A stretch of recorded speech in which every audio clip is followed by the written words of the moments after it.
Hello everyone and welcome to another One-Winged Angel aka the Bapia Speedstorm YouTube video. Today we're going to be covering not Speedstorm, but we're going to be covering Destiny Rising versus the hate, the mobile gacha hate, and a Destiny 2 community backlash that Destiny Rising gets, you know, from the community and from all the gacha haters and everything else out there like that. First we're going to be watching here is a trailer for, you know, Gwen, a new trailer that just dropped. Very high quality. This is in 2K right now, so you guys are gonna be able to watch this in 2K resolution. She looks really nice here. Like, this is some high quality like trailers. And she looks like a straight badass too, by the way. Let's just stop that, you know. She's a shoddy with the sidearms. She's a warlock with the scythe. She can, they added sliding back in, you know, they added sliding into the game now. We didn't have that in the alpha or the beta. The dual sidearms are amazing. Her abilities are beautiful. Like, look at that scythe. You know, this is a beautiful Destiny style trailer right here. And that is the trailer here for Gwen. You guys didn't know, you know, from Destiny Rising. So let's really talk about Destiny Rising and what Destiny Rising is, and also what, you know, to expect come launch in Destiny Rising. I'll leave the trailer playing in the background so you guys can, you know, look at that trailer while we go ahead and talk about, you know, Destiny Rising. We'll keep it muted so you don't have to worry about it listening to that. So let me go ahead and start things off. So Destiny Rising drops August 28th. The trailer that you just see, Gwen is straight fire. The animation, great music. Sliding is in the game now. You know, most people loved it, but a loud corner of the Destiny 2 fan base is calling it mobile gacha trash. Let's talk about what's real. And then the wait and see crowd suddenly forgot to wait. You know, the wait and see community that said wait and see about Edge of Fate. Yeah, now they're doing the same thing about Destiny Rising, and Destiny Rising hasn't even been released yet. So let's see. You know, Gwen's character trailer hit, showed off some strong, you know, choreography. Wow, I can't even talk. Lightning and gameplay feel on official channels. Mostly everybody loved it. But when news reposts push it to the broader Destiny 2 crowd, a vocal minority popped off. Delete this game, should be in D2. Why is this not in D2? Nah, some gacha mobile crap. You already know the hate. Some people who told everyone you can't judge Edge of Fate until it's out are now judging Destiny Rising before it's out. Funny how that works, and funny how that's hypocritical. Let's talk about it. Well, you know, some criticism is fair. Destiny Rising is a mobile gacha game. So, you know, we're not going to say that, you know, it is, you know, the hate is, you know, not justified, because we understand how gacha games work. You know, gacha has a predatory potential that's real, but pretending D2's monetization is squeaky clean, come on, guys. Let's be real here. You know, Destiny 2 has FOMO events, limited time rewards, cosmetic activity wars tied into cash shop. You know, look at Trials Cosmetics, for example. Years of paid content later then vaulted and removed. Destiny Rising shown in the alphas and the betas. All playable content is free. This is a free-to-play game.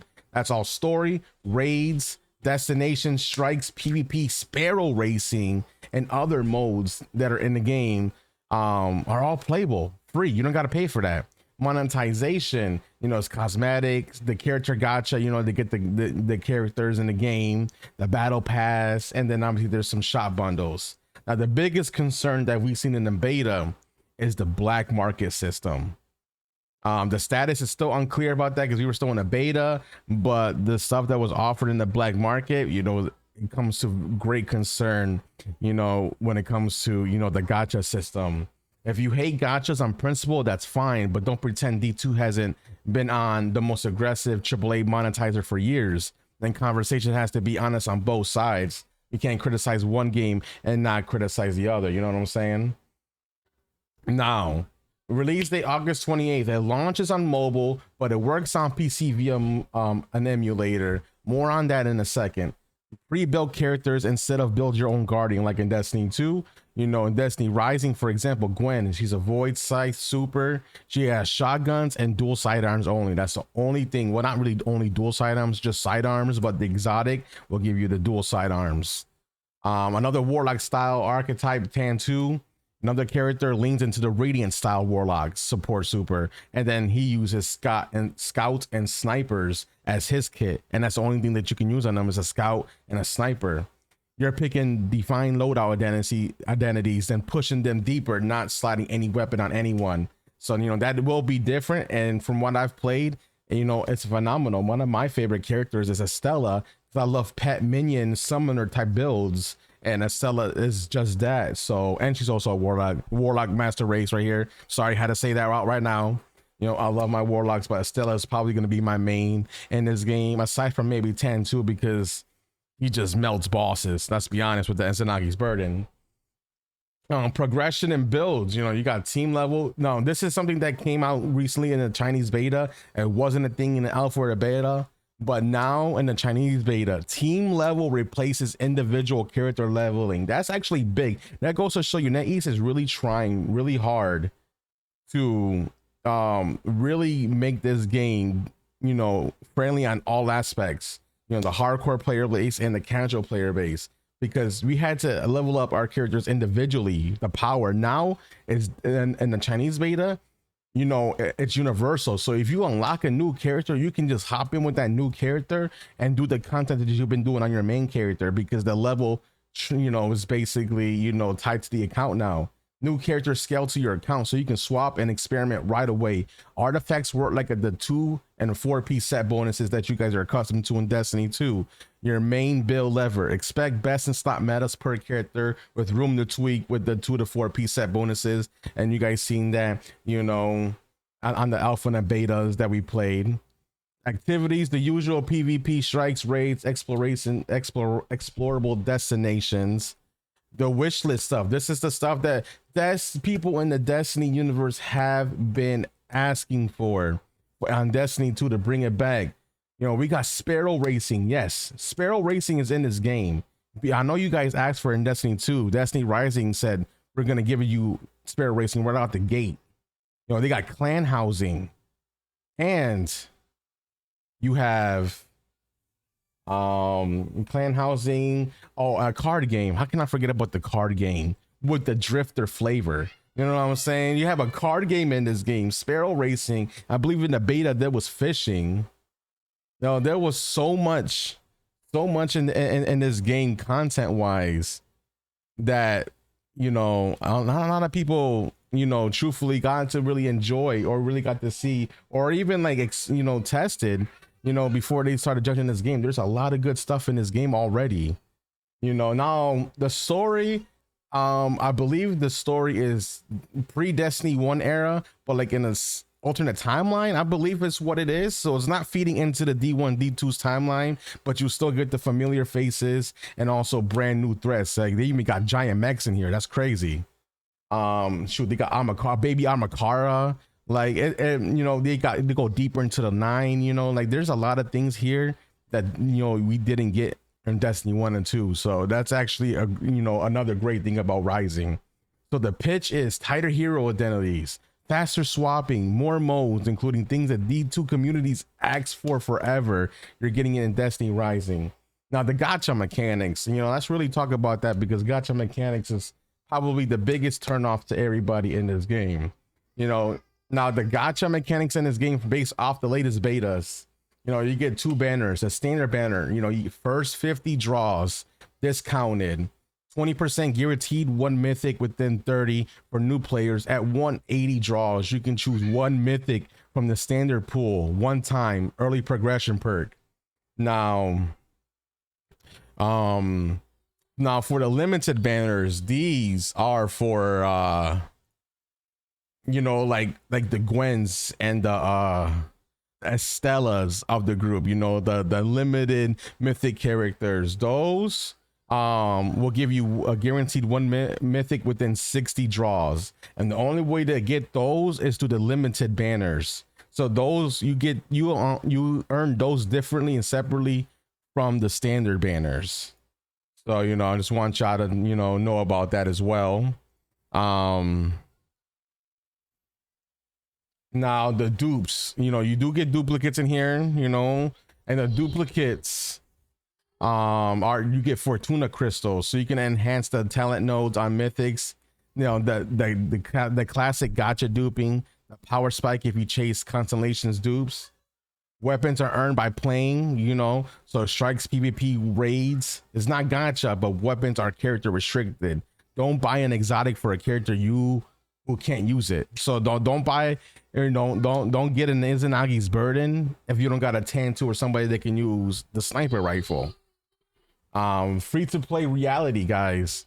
If you log in and play regularly, you can progress without spending. And this is coming from somebody that used to play Diablo Immortal. I used to play another NetEase game called Diablo Immortal, which is another gacha game. And I used to log in every day and play that game faithfully. And I can tell you, I did all story progression stuff without having to buy anything. You can literally grind this game out and get the stuff that you need. It might take you longer, but you can still do it. It's the same scenario with Diablo Immortal. The only thing that happened in Diablo Immortal was like I forgot what they're called, but like the stones in the black market that used to cost the armor and leg. Those was the pay to win stuff, and obviously it carried over in PvP. Like if you really want to be a PvPer, you really had to spend thousands of dollars. But that doesn't look like that's going to be in this game because PvP is balanced in here. It's not level based, so they're not going to have that problem like Diablo Immortal had. But I want to give you guys an inside look because I did play a game like this from NetEase, that has similar mechanics. But yes, you have that. You can definitely progress and play all the story stuff without having to, spend a dime. If you want every character reliably, creators tracking beta economics, argue a low monthly spend. You get the battle pass.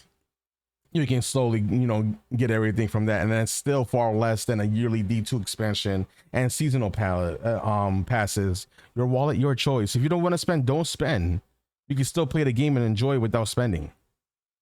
Bottom line is a gacha. Don't spend what you can't afford, but it's also not the paywall every activity nightmare some folks are imagining, and that's true.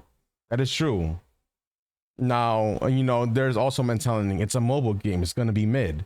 Mobile, low effort in 2025. On PC, emulators like Mumu, BlueStacks supports keyboard and mouse, high graphics, and up to 120 frames per second. Me, when I stream this game and make content on this game, the video that you're seeing right now is my content, and I was playing this on BlueStacks. You can play this on BlueStacks and Mumu, which are Android emulators, and I can literally play this game at the highest of settings, at the highest of frame rates, with no issues at all. I'm playing this game right now. I'm having no issues playing it. It feels like Destiny 2. It feels like a Destiny game. And you wouldn't even know that this was, a mobile game because, how everything looks. So there is proof that you could play this on PC. You just need an emulator. That's literally the only thing. And, and it still plays really well. I will say that it plays really well. Load times are quick. And if you're asking, why not native PC? There's likely a contractual platform stuff at play. There's most likely a contract in play as to why this game cannot be PC ported or even go on consoles. Bungie's like, hey, you can make a mobile game, but that's it. You can't put this on PC. You can't put this on other consoles, and that's probably why that's happening. We're not in 2010s anymore. The Angry Birds era, none of that. You got, if Marvel Rivals taught you anything, it's that the same studio can deliver legit gameplay. Keep an open mind, because the same, Marvel Rivals is one of the biggest games out right now. And guess who makes that? NetEase, the same people that is making this game right here. So keep that in mind. Now the devs took direct beta feedback on things like artifacts, monetizations, pain points, and in under 3 months, the China beta showed system-wide reworks, new content maps, weapons, the works. Compare that tempo to how long core complaints linger in D2, and you get why some players are willing to give Rising a shot. I'm telling you, how many times have you guys complained about Destiny, about something in the game that's broken? Or you've been asking for Sparrow Racing as an example. A lot of people's been asking for Siva to come back. you know, and a bunch of other things, and you know, nothing's happened. And some of this stuff has been asked for years, and Bungie has yet to do it. But Rising is willing to do it, you know, and in 3 months they listened to the community of what they wanted, and they implemented so many different changes. So, you know, keep that in mind when you know, you're criticizing Destiny Rising. The hate problem, you know, if you're a Destiny lifer like me, because I played Destiny since the alpha, so you know, I've been playing this game for over 10 years. And you're hurt by the D2 stumbles. Let's be honest, I'm hurt about it too. At the state of Destiny 2, I'm really hurt because I love this game and I don't want this game to die. I truthfully don't. You know, seeing a spinoff get hype isn't easy. It's not easy to see the hype that Destiny Rising is getting, because you know, you're like, man, what about Destiny 2? You know what I'm saying? But writing off Rising because it's a mobile gacha before launch is the same logic you told critics not to use for Edge of Fate. Remember that, guys. To Rising fans, don't dismiss every concern as cope. Gacha can be abusive. It really can. Keep pressure on the devs to keep the line clear, playable content free, fair pity systems, transparent rates, no power hitting behind surprise boxes. My take, you know, I'm optimistic, not blind. I'll be on Rising day one. I'll test endgame, free to play progressions, banner value, and how team level plus artifacts feel across characters. If the monetization crosses a line, I'll say it. If the gameplay cooks, we'll celebrate. Either way, we win. If both games get better, Rising adds pressure, Bungie answers back, that's good for the community. And not even adds pressure, but maybe, you know, Bungie sees something that's working in Destiny Rising that they might try to implement Destiny 2. Like, Destiny Rising can literally be a game that can also help the mainline game. You know, Bungie might be able to open their eyes and be like, yo, you know, this is really working on Rising. Let's see if we can implement a similar type of like gameplay on our actual main game, you know? So, you know, you might talk smack about Rising, but at the end of the day, Rising might actually be the key to make Destiny 2 better if Bungie really sees it that way, you know? But that's my take on that. That's my take on that. Now, you know, drop your take below, guys. Let me know, is Rising a W or L until proven otherwise? And if you're rolling in, I'll post beginner pulls, best early artifact sets, and a don't waste your currency guide at launch. You know, I'll be streaming this at launch if you guys want to, you know, hop in it and vibe out with me playing Destiny Rising. You got any questions about Destiny Rising or anything of that sort, you know, you can leave a comment, you know, like, subscribe, hit the bell to get notified whenever we go live. We'll be covering Destiny Rising for the foreseeable future. You also, you know, I have been doing a podcast with, you know, other Destiny Rising content creators like Furious and a bunch of others, Callum, you know, a bunch of W people. You know, a lot of people enjoyed that podcast style video that we unveiled a couple days ago, and we'll be doing more in the upcoming future. You know, you might see us as a team going into the world's first raid to try to tackle that world's first raid. So, you know, we're going to be Destiny lifers for the foreseeable future, especially with Rising. So I hope you guys do enjoy this video. And like I said, if you guys want any more, you know, want to see any more Destiny Rising content, you guys want to watch guides, gameplay, live streams, hit that bell to get notified when we go live. Like, comment, let me know how you feel about Rising. Have you played it? Have you, you know, seen gameplay? What are your pros and cons of Destiny Rising? And let me know in the comments down below. I appreciate you guys for watching the video. Y'all have a fantastic rest of your day, and on to the next video, y'all.